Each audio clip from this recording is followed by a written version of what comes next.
University మంచి భవిష్యత్తు కోసం తెలుగు విద్యార్థులు ఇష్టపడే యూనివర్సిటీ. కాల్ 9059052378 9059052379.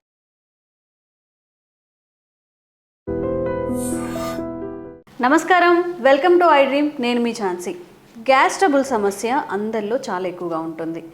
సమ్మర్ కూడా వచ్చేసింది. మనం కొంచెం ఏదైనా ఆయిల్ ఫుడ్ తీసుకున్నా, బయట ఫుడ్ ఏదైనా తీసుకున్నా కానీ విపరీతంగా ఇబ్బంది పడే అవకాశాలు చాలా ఉన్నాయి. కాబట్టి మన వంటింట్లో దొరికే చిన్న చిన్న ఇంగ్రీడియంట్స్ లైక్ ధనియాలు, వాము, సొంటి ఇలాంటివి ఉపయోగించి గ్యాస్ ట్రబుల్కి ఏదైనా చిట్కా మనం తెలుసుకోవచ్చా? వంటింటి చిట్కాలు అంటే మనకు ఎవరు గుర్తొస్తారు? చిటిబొట్ల మధుసూదన్ శర్మ గారు, ఆయుర్వేద వైద్యులు. ఇప్పుడు వారు మనతో ఉన్నారు. ఈ 3 ఇంగ్రీడియంట్స్ని లేదా ఇంకే చిట్కాలు గ్యాస్ ట్రబుల్స్కి ఉన్నాయో అడిగి తెలుసుకుందాం. నమస్తే అండి.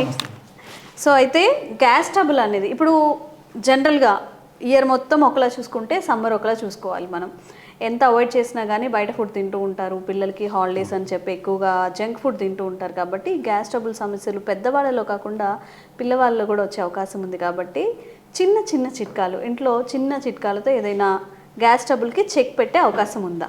తప్పకుండా. సో ఒక వేసవి కాలమే కాకుండా సంవత్సరం అంతా ఎప్పుడు ఈ గ్యాస్ట్రిక్ ట్రబుల్ ఉన్నా ఉపయోగపడే ఔషధాన్ని చెప్తానమ్మా. మీరు కొన్ని మెడిసిన్స్ ఆయుర్వేద ఆహార ఔషధాలు చెప్పారు కదమ్మా. ఈ సోపు తర్వాత ఈ ధనియాలు, తర్వాత శొంఠి ఇలాంటి వాటితోనే మంచి మెడిసిన్ చెప్తాను చూడమ్మా. ఒక 4 పదార్థాలు అవసరం అమ్మా. ఇప్పుడు నేను చెప్పే ఫార్ములాకి శొంఠి, తర్వాత వాము, ధనియాలు, సైంధవరణం, ఈ 4 పదార్థాలను ఏ రేషియోలో కలుపుకోవాలను నేను ప్రత్యక్షంగా చేసి కూడా చూపిస్తానమ్మా. సో దీనికి ఏం చేయాలంటేమ్మా, ఒక 50 గ్రాములు శొంఠి పొడి తీసుకోవాలమ్మా.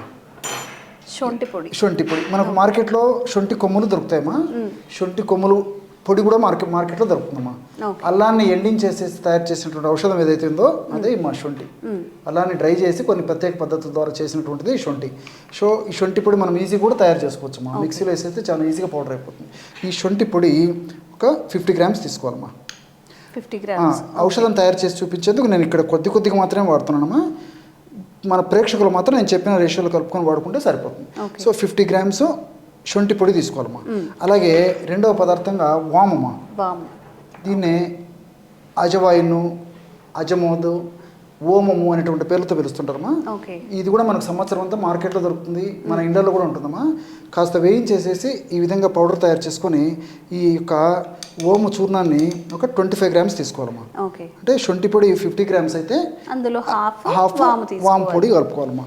అదేవిధంగా మూడవది ధనియాల చూర్ణం అమ్మా. ధనియాలని కాస్త వేయించేసేసి ఈ విధంగా చూర్ణం తయారు చేసి పెట్టుకొని ఈ యొక్క ధనియాల చూర్ణాన్ని కూడా ఒక 25 గ్రామ్స్ తీసుకోవాలమ్మా. వాము 25 గ్రామ్సే, ధనియాల చూర్ణం కూడా 25 గ్రామ్స్ తీసుకోవాలి. అట్లా చివరగా సైంధవ లవణం అమ్మా. రాక్ సాల్ట్ అంటారమ్మా. మీకు అందరికీ తెలిసే ఉంటుంది ఈ సైంధవ లవణం గురించి. ఈ రాక్ సాల్ట్ మనకి సైంధవ లవణం గడ్డల రూపంలో మనకు మార్కెట్లో దొరుకుతుంది, లేదంటే ఇలాంటి పౌడర్ కూడా దొరుకుతుందమ్మా. లేదంటే మనం గడ్డలు తెచ్చుకొని కూడా మిక్సీలో వేసేస్తే కూడా చాలా ఈజీగా పౌడర్ అయిపోతుంది. ఇది ఒక 25 గ్రామ్స్ తీసుకోవాలమ్మా. 25 గ్రామ్స్.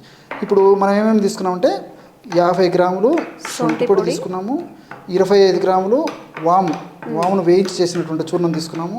అదేవిధంగా 25 గ్రాములు ధనియాలను వేయించి చేసినటువంటి చూర్ణం తీసుకున్నాము. చివరగా 25 గ్రాములు సైంధవ లవణం. కేవలం ఈ 4 పదార్థాల్లోనే గ్యాస్ట్రిక్ ట్రబుల్ సమస్యలు తగ్గించేటువంటి అద్భుతమైనటువంటి ఔషధ గుణాలు, రసాయన తత్వాలు ప్రకృతి నిక్షిప్తీకరించి మనకు ప్రసాదించడం జరిగిందమ్మా. సో ఈ 4 పదార్థాలు మన వద్ద ఉంటే ఈ చూర్ణాలు ఔషధము కేవలము ఒక 1/2 నిమిషం లేదా 1 నిమిషం లోపే తయారు చేసుకోవచ్చు. చూడండమ్మా, బ్రహ్మాండమైనటువంటి గ్యాస్ట్రిక్ ట్రబుల్ తగ్గించేటువంటి ఔషధం రెడీ అయిపోయింది. ఈ విధంగా పౌడర్ తయారు చేసి పెట్టుకుంటే మనకు కొన్ని రోజుల పాటు వాడుకోవచ్చమ్మా. ఎలా వాడుకోవాలంటే చెప్తానమ్మా. దీనికి ఏం చేయాలంటేమ్మా, రోజు ఉదయం ఆహారం తర్వాత ఒక్కసారి, రాత్రి ఆహారం తర్వాత ఒక్కసారి ఒక 50 ml నీళ్ళు తీసుకోవాలమ్మా. ఈ విధంగా ఉదయం ఒక 50 ml నీళ్ళు తీసుకోవాలి, ఆహారం తర్వాత ఒక 10 నిమిషాల తర్వాత, రాత్రి కూడా ఒక 50 ml నీళ్ళు తీసుకోవాలి. ఇక్కడైతే మీరందరూ గమనించాల్సింది ఏంటంటేమ్మా, ఈ నీళ్లు మాత్రం ఫ్రిడ్జ్ వాటర్ కానీ, కోల్డ్ వాటర్ కానీ, ఐస్ వాటర్ కానీ ఇలాంటివి పనికిరావమ్మా. సో గది ఉష్ణోగ్రత ఉన్నటువంటి నీళ్ళే తీసుకోవాలి. మరి వీలైతే కాచి చల్లార్చిన నీళ్ళైతే కూడా మంచిదమ్మా. లేని పక్షంలో మామూలు నీళ్ళు తీసుకుంటే సరిపోతుంది. ఇందులో 1/2 టీ స్పూన్ అంటే 2.5 గ్రామ్స్ అమ్మా. ఈ స్పూన్ పెద్దగా ఉందమ్మా, కాబట్టి చిన్న టీ స్పూన్తో అయితే 1/2 టీ స్పూన్ ప్రమాణం వాడుకుంటే సరిపోతుంది. అంటే ఇంచుమించు 2.5 గ్రామ్స్ అమ్మా. 1/2 టీ స్పూన్ పౌడరు ఒక 50 ml వాటర్లో కలిపేసేయాలి అమ్మా. 50 ml వాటర్లో ఒక అర టీ స్పూన్ అంటే 2.5 గ్రామ్స్ పౌడర్ ఉదయం ఒకసారి, అదేవిధంగా 2.5 గ్రామ్స్ పౌడర్ నైట్ ఒకసారి కలుపుకోవాలమ్మా. అంటే రోజు 5 గ్రాముల పౌడర్ ఇందులో కలుపుకొని వాడుకోవాలన్నమాట వాటర్లో. చూడండమ్మా, బ్రహ్మాండమైనటువంటి గ్యాస్ట్రిక్ ట్రబుల్ సమస్యను తగ్గించేందుకు ఔషధం రెడీ అయిపోయిందమ్మా. పానీయం చాలా బాగా పనిచేస్తుందమ్మా. ఇది తీసుకున్నటువంటి తక్షణమే ఇందులో ఔషధ గుణాలన్నీ పనిచేసేసి గ్యాస్ట్రిక్ ట్రబుల్ సంబంధించినటువంటి సమస్తమైన లక్షణాలమ్మా.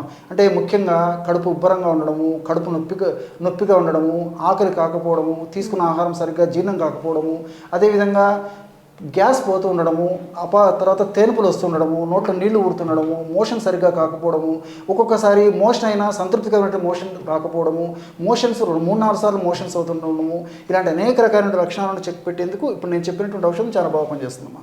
అంటే మీరు ఇలా డైరెక్ట్ గా తీసుకోవచ్చండి, మళ్ళీ ఏమైనా లెమన్ అలా ఏమైనా అక్కర్లేదమ్మా. డైరెక్ట్ ఈ పౌడర్స్ కావాలంటే కలుపుకోవచ్చు, లేకపోతే అక్కర్లేదు. సో చిన్నపిల్లలు మాత్రము ఈ డోస్ మాత్రం కొంచెం చిన్నపిల్లల డోస్ అవుతుందమ్మా.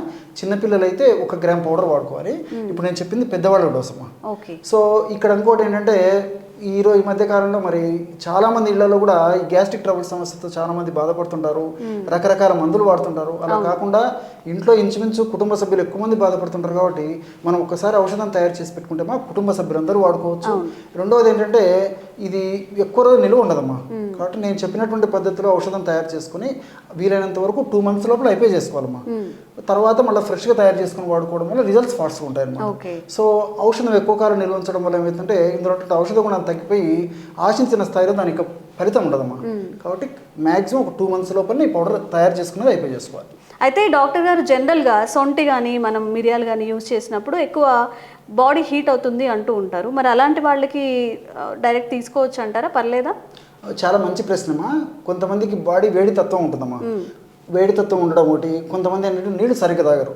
ఏ కాలమైనా వేసవికాలం కానివ్వండి, శీతాకాలం కానివ్వండి, వర్షాకాలం కానివ్వండి, నీళ్ళు సరిగ్గా తాగరు. తర్వాత ఈ స్పైసీ ఫుడ్ ఎక్కువ వాడుతుంటారు. వీటి వల్ల కూడా వేడేటువంటి పరిస్థితి ఉంటుంది. అలాంటి వాళ్ళు ఏదైనా ఉంటేమా వేడి తత్వం ఉండడం కానీ, వేడేటువంటి లక్షణాలు ఉండేటువంటి పరిస్థితి ఉండడం కానీ, ఇటువంటి వాళ్ళు ఉంటే నేను యాక్చువల్గా నీళ్ళతో వాడమని చెప్పాను కదమ్మా. అలాంటి వాళ్ళు నీళ్ళతో కాకుండా ఒక 100 ml పల్చటి మజ్జిగమ్మా. మజ్జిగ కూడా మనకు ప్రతి రోజు ఇళ్లలో ఉంటుంది కాబట్టి పల్చటి మజ్జిగలు కలుపుకొని తీసుకుంటే వేడి లక్షణాలు కూడా ఉండవు. రిజల్ట్స్ బాగుంటాయి. మజ్జిగ తీసుకోవడం వల్ల వాళ్ళకి ఆ డౌట్ ఉండదు. ఒకవేళ నిజంగా సమస్యతో బాధపడేటువంటి వాళ్ళు ఎవరైనా ఉన్నప్పటికీ మజ్జిగ వల్ల వాళ్ళ కూలింగ్ నేచర్ వచ్చేస్తుంది. చూసారు కదండి, మనకి ఇంట్లో జనరల్గా మనకి ధనియాలు ఉంటాయి, వాము ఉంటుంది, సొంటి ఇది ఒక్కటి తీసుకొచ్చుకుంటే, సొంటి కూడా చాలామంది విరివిగా యూజ్ చేసే వాళ్ళు కూడా ఉంటారు. ఒక్కసారి ఆ పౌడర్ కలిపేసి పెట్టుకుంటే ఈ సమ్మర్ అంతా మనం దాటేయచ్చు. సమ్మరే కాదు, చాలామందికి ప్రాబ్లమ్స్ ఉంటాయి కాబట్టి ఇంట్లో పెద్దవాళ్ళు ఉన్న పిల్లలకు కూడా ఇది హెల్ప్ అవుతుంది. ఇంకెలాంటి ఆరోగ్య సమస్యలకి చిట్కాలు కోరుకుంటున్నారో కామెంట్స్ రూపంలో తెలియజేయండి. తప్పకుండా వీడియో చేయడానికి ట్రై చేస్తాం.